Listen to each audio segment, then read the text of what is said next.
ನಮಸ್ಕಾರ. ಪೂಜಾಸ್ ಕನ್ನಡ ಪಾಕಶಾಲೆಗೆ ಎಲ್ರಿಗೂ ಸ್ವಾಗತ. ಬನ್ನಿ ನಾವು ಇವತ್ತು ಪಡ್ಡನ್ನು ಯಾವ ರೀತಿಯಾಗಿ ಸರಿಯಾದ ಅಳತೆಯಲ್ಲಿ ಇಷ್ಟು ಕಲರ್ಫುಲ್ಲಾಗಿ ರುಚಿಕರವಾಗಿ ಬರೋ ಥರ ಯಾವ ರೀತಿಯಾಗಿ ಮಾಡೋದು ಅಂತ ಹೇಳಿ ಇವತ್ತಿನ ವಿಡಿಯೋದಲ್ಲಿ ತಿಳಿಸ್ಕೊಡ್ತೀನಿ. ಅದಕ್ಕಿಂತ ಮುಂಚೆ ಯಾರೆಲ್ಲ ನನ್ನ ಚಾನಲ್ನ ಸಬ್ಸ್ಕ್ರೈಬ್ ಮಾಡದೆ ನೋಡ್ತಿದ್ದೀರಾ ದಯವಿಟ್ಟು ಸಬ್ಸ್ಕ್ರೈಬ್ ಮಾಡ್ಕೊಂಡು ನೋಡಿ ನಾನು ಈ ಥರ ರುಚಿಕರವಾದ ಪಡ್ಡು ಮಾಡೋಕ್ಕೆ ಮೊದಲು ಅಳತೆಗೆ ಒಂದು ಗ್ಲಾಸನ್ನು ತೊಗೊಂಡಿದ್ದೀನಿ. ಆ ಗ್ಲಾಸಿಂದ 2 ಗ್ಲಾಸಷ್ಟು ರೇಷನ್ ಅಕ್ಕಿ ಬರುತ್ತಲ್ಲ, ರೇಷನ್ ಅಕ್ಕಿನೇ ತೊಗೊಳ್ಬೇಕು. 2 ಗ್ಲಾಸಷ್ಟು ಹಾಕ್ಕೊಂಡಿದ್ದೀನಿ. ಇವಾಗ ನಾನು ಅದೇ ಗ್ಲಾಸಿಂದ 1/2 ಗ್ಲಾಸಷ್ಟು ಉದ್ದಿನ ಕಾಳುಗಳನ್ನು ತೊಗೊಂಡಿದ್ದೀನಿ. ನೀವು ಬೇಳೆ ಬದಲಿ ಕಾಳುಗಳನ್ನು ಒಂದು ಸತಿ ಯೂಸ್ ಮಾಡಿ ನೋಡಿ, ತುಂಬಾ ಚೆನ್ನಾಗಿ ಬರುತ್ತೆ. ಇದನ್ನು ಕೂಡ ರೇಷನ್ ಅಕ್ಕಿಯಲ್ಲೇ ಹಾಕ್ಕೊಳ್ತಾ ಇದ್ದೀನಿ. ಒಂದು ಅರ್ಧ ಸ್ಪೂನಷ್ಟು ಮೆಂತ್ಯಕಾಳನ್ನು ಹಾಕ್ಕೊಳ್ತಾ ಇದ್ದೀನಿ. ಮತ್ತು ಇಷ್ಟನ್ನೇ ಹಾಕಿದ್ರೂ ಪರವಾಗಿಲ್ಲ, ನಾನಿಲ್ಲಿ ಸ್ವಲ್ಪ ಕಡಲೆಬೇಳೆಯನ್ನು ಕೂಡ ಹಾಕ್ಕೊಳ್ತಾ ಇದ್ದೀನಿ. ಇವೆಲ್ಲದನ್ನು ನೀರು ಹಾಕಿ 3 ರಿಂದ 4 ಸತಿ ನೀಟಾಗಿ ವಾಶ್ ಮಾಡ್ಕೊಳ್ಬೇಕು. ನೀಟಾಗಿ ವಾಶ್ ಮಾಡ್ಕೊಂಡಾದ್ಮೇಲೆ ಇದನ್ನು ನೀರು ಬಸಿದ್ಬಿಟ್ಟು ತೆಕ್ಕೊಂಡು ಮತ್ತೆ ನೀರು ಹಾಕಿಬಿಟ್ಟು ಒಂದು 8 ರಿಂದ 9 ತಾಸಾದರೂ ನೀರಲ್ಲಿ ನೆನಿಬೇಕದು. ಆವಾಗ ತುಂಬಾ ಪರ್ಫೆಕ್ಟಾಗಿ ಬರುತ್ತೆ. ಸಪ್ರೇಟಾಗಿ ನೆನೆಸೋ ಅವಶ್ಯಕತೆ ಇಲ್ಲ. ಎಲ್ಲದನ್ನು ಒಂದೇ ಕಡೆ ನೆನೆಸಿದರೆ ಇನ್ನೂ ರುಚಿಕರವಾಗಿ ಬರುತ್ತೆ. ನೋಡಿ, ಇಲ್ಲಿ ಈವ್ನಿಂಗ್ ಟೈಮಲ್ಲಿ ಒಂದು 7 ಹಂಗೆ ಈ ಥರ ನಂದು ಎಲ್ಲ ಕಾಳುಗಳು ನೆಂದಿದೆ.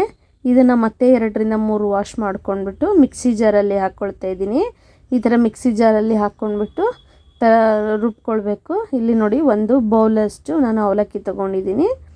ಇದನ್ನು ನೆನೆಯೋಕ್ಕಿಡೋಣ. ಅದು ಮಿಕ್ಸಿ ಮಾಡೋವರೆಗೂ ಇದು ನೆನೀತಿರುತ್ತೆ. ಇದನ್ನು ನೀಟಾಗಿ ವಾಶ್ ಮಾಡಿಕೊಂಡು ನೆನೆಯೋಕ್ಕೆ ಬಿಡೋಣ. ನೋಡಿದ್ರಲ್ಲ, ಈ ಥರ ನೆನೆಯೋಕ್ಕೆ ಬಿಟ್ಟಿದ್ದೀನಿ. ಇವಾಗ ನಾನು ಗ್ರೈಂಡ್ ಮಾಡ್ಕೊಂಡಿದ್ದೀನಿ. ಅದನ್ನು ನಾನೇನು ಮಿಕ್ಸಿ ಜಾರಲ್ಲಿ ಹಾಕ್ಕೊಂಡಿದ್ದಲ್ಲ, ಈ ಥರ ಗ್ರೈಂಡ್ ಮಾಡ್ಕೊಂಡಿದ್ದೀನಿ. ತುಂಬಾ ನೀರು ಹಾಕೋವಾಗಿಲ್ಲ. ಇದು ಕನ್ಸಿಸ್ಟೆನ್ಸಿ ಸ್ವಲ್ಪ ದಪ್ಪನೇ ಇರಬೇಕು. ಇದು ಅದು ತುಂಬಾ ನೈಸಾಗಿ ಕೂಡ ರುಬ್ಬೋ ಹಾಗಿಲ್ಲ, ತರಿಯಾಗಿ ಸ್ವಲ್ಪ ಇರಬೇಕು. ಆದ್ರೇ ತುಂಬ ಪರ್ಫೆಕ್ಟ್ ಆದಂಥ ಪಡ್ಡು ನಮಗೆ ಬರೋದು. ನೋಡಿ, ಈ ಥರ ದಪ್ಪನಾಗಿ ಕನ್ಸಿಸ್ಟೆನ್ಸಿ ಇರಬೇಕು. ಇದನ್ನು ಒಂದು ಪಾತ್ರೆಯಲ್ಲಿ ಟ್ರಾನ್ಸ್ಫರ್ ಮಾಡ್ಕೊಳ್ಳೋಣ. ಈಗ ಅವಲಕ್ಕಿನೂ ಕೂಡ ನೆಂದಿದೆ. ಇದನ್ನು ಕೂಡ ನಾನು ರುಬ್ಕೊಳ್ತಾ ಇದ್ದೀನಿ. ರುಬ್ಕೊಂಡ್ಬಿಟ್ಟು ನಾನು ಏನು ಪಾತ್ರೆಗೆ ಟ್ರಾನ್ಸ್ಫರ್ ಮಾಡ್ಕೊಂಡಿದ್ನಲ್ಲ ಅದಕ್ಕೇ ಸೇರಿಸ್ಬಿಟ್ಟು ಎಲ್ಲದನ್ನು ರುಚಿಗೆ ತಕ್ಕಷ್ಟು ಉಪ್ಪು ಹಾಕ್ಬಿಟ್ಟು ರಾತ್ರಿಯೇ ಈ ಥರ ಮಿಕ್ಸ್ ಮಾಡಿಬಿಟ್ಟು ನೆನೆಸ್ಕೊಳ್ತಾ ಇದ್ದೀನಿ. ನೋಡಿ, ಎಷ್ಟು ದಪ್ಪವಾಗಿ ಇಷ್ಟೇ ಕನ್ಸಿಸ್ಟೆನ್ಸಿಲಿ ಇರಬೇಕು. ನೀವು ದೋಸೆ ಹಿಟ್ಟಿಗೆ ಮಾಡೋ ಥರ ತೆಳುವಾಗಿ ಮಾಡೋ ಹಾಗಿಲ್ಲ. ನಾನು ಯಾವ ಕನ್ಸಿಸ್ಟೆನ್ಸಿ ತೋರಿಸಿನೋ ಅದೇ ಇರಬೇಕು. ನೋಡಿ, ಈಗ ಪ್ಲೇಟ್ ಮುಚ್ಚಿ ಇಟ್ಬಿಡಬೇಕು. ಮಾರ್ನಿಂಗಲ್ಲಿ ಎಷ್ಟು ಪರ್ಫೆಕ್ಟಾಗಿ ಉಬ್ಬಿಕೊಂಡು ಬಂದಿದೆ ನೋಡಿ ನಮ್ಮದು ಪಡ್ಡಿಂದ ಹಿಟ್ಟು. ನೋಡಿದ್ರಲ್ಲ ಎಷ್ಟು ಪರ್ಫೆಕ್ಟಾಗಿ ಬಂದಿದೆ ಅಂತೇಳಿ. ಈ ರೀತಿಯಾಗಿ ಮಾಡ್ಕೊಳ್ಬೇಕು. ಇದಕ್ಕೆ ಸ್ವಲ್ಪ ಅಡುಗೆ ಸೋಡಾನ ನಾನು ಹಾಕ್ಕೊಳ್ತಾ ಇದ್ದೀನಿ. ನೀವು ಬೇಡ ಅನ್ನೋರು ಯೂಸ್ ಮಾಡದೇ ಇದ್ದರೂ ಪರವಾಗಿಲ್ಲ, ಹಾಕದೇ ಇದ್ರೂ ತುಂಬಾ ಪರ್ಫೆಕ್ಟಾಗಿ ಬರುತ್ತೆ. ನೋಡಿ, ಈ ಥರ ಆದಮೇಲೆ ಮಿಕ್ಸ್ ಮಾಡಿಕೊಂಡು ಒಂದು 5 ರಿಂದ 10 ನಿಮಿಷ ಬಿಡಬೇಕು. ಇದಾದಮೇಲೆ ನಾನು ಇಲ್ಲಿ ಪಡ್ಡಿನ ಹಂಚು ಇಟ್ಕೊಂಡಿದ್ದೀನಿ.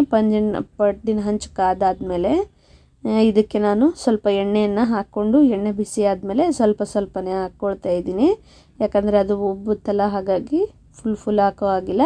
ನೋಡಿ, ಈ ಥರ ನಾನು ಎಲ್ಲದನ್ನು ಪಡ್ಡಿನ ಹಂಚಿಗೆ ಹಾಕ್ಕೊಂಡ್ಬಿಟ್ಟು ನೀಟಾಗಿ ಅದನ್ನು ಬೇಯಿಸ್ಕೊಳ್ಬೇಕು. ಒಂದು ಸೈಡ್ ನೀಟಾಗಿ ಬೆಂದ ಮೇಲೇ ತಿರುಗಿಸ್ಬೇಕು.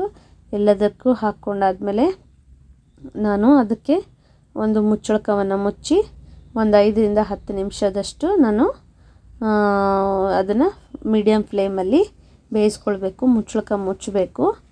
ಮುಚ್ಚಿದಾದ್ಮೇಲೆ ಒಂದು 5 ಮಿನಿಟ್ಸ್ ಬಿಟ್ಬಿಟ್ಟು ನೋಡಿ, ಈ ಥರ ಆಗಿದೆ.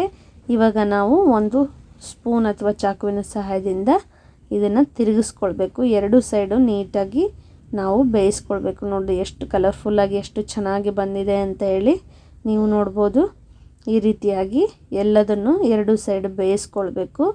ಆವಾಗ ನಮ್ಮದು ಪಡ್ಡು ತುಂಬಾ ರುಚಿಕರವಾಗಿ ಬರುತ್ತೆ.